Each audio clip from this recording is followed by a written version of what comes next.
Riddle me this. What's black and white and red all over? Newspaper. Ladies and gentlemen, I like reading newspaper.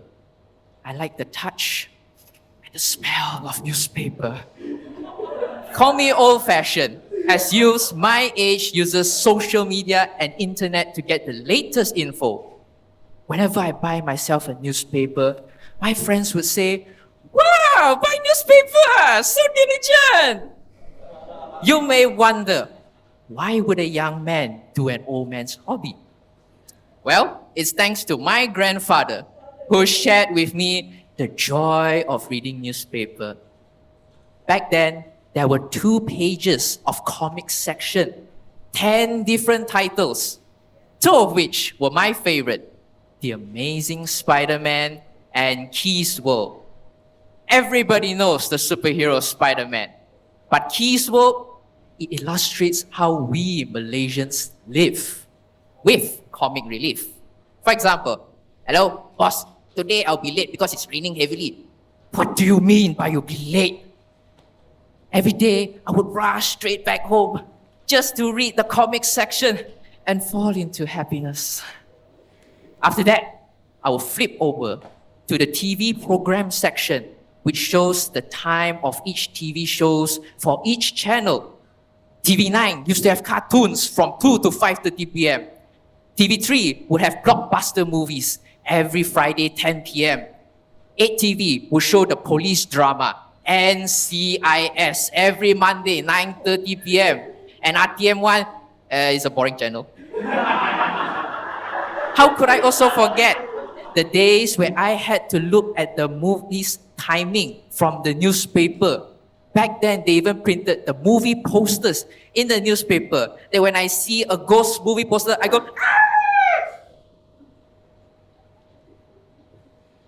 These entertainment infos lit a spark in me to start reading newspapers.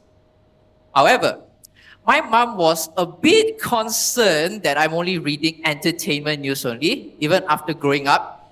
She had this to say, "Son, you read so much of entertainment news, you become stupid. You should read about what's happening around you as well." Stupid? How dare you say that? I was angry. Nonetheless, it's my mom. If I don't listen to her, I'm sleeping outside. So I had no choice but to expand my horizon into the other newspaper section as well. For example, there's the criminal and accident sections with vivid and detailed reports. I thought I was at the scene, understanding how the criminal assaulted his victims before disposing the dead body in gruesome fashion. How the police try catching after the drug dealers who are smuggling drugs through vehicles and goods. How the vehicle was unable to avoid the obstacle in front and hit the side lane. It felt so real. Then there's also the interesting news factions, which publish the new discovery in science and technology.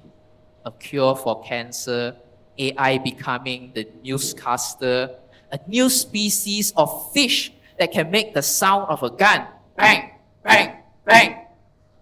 It sounds absurd unless you have read a newspaper.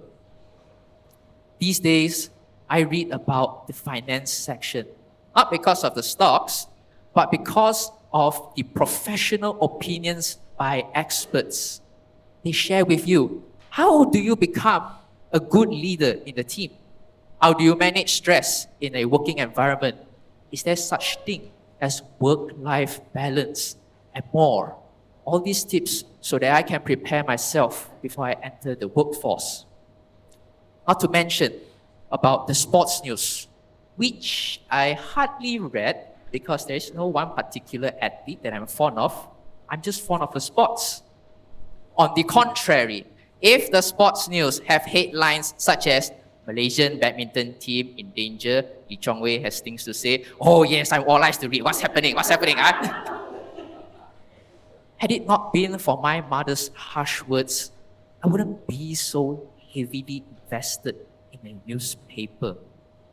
For 2 ringgit, New waves of information keeps entering my brain, and I felt exhilarated. I suddenly felt smarter. I'm no longer stupid like what my mother said. Ladies and gentlemen, I buy newspaper for the complete package of information. What I shared with you was just the tip of the iceberg. But if you buy the newspaper for yourself, the entire solar system is yours. I buy newspaper so that when I'm bored, I can play Sudoku and draw people's faces. I buy newspaper because of my upbringing to always be aware of your surroundings. That includes reading the obituary section, which is my mom's favorite. You get to see how many children and grandchildren does a person passed on have. Am I too young to read newspapers? There is a saying that as long as you live, you'll always learn something new. Let not age be the limiting factor for stopping me to read a newspaper, but the ignorance of knowledge is the one that stops someone from flipping through the entertainment news to see the bigger picture. Before I end my speech, I have a question to ask. And on the count of one, raise your hands while I read this newspaper. My question, who here still reads newspaper? 3, 2, 1, raise your hands. Oh my God, there's so few people. Contest Toastmaster.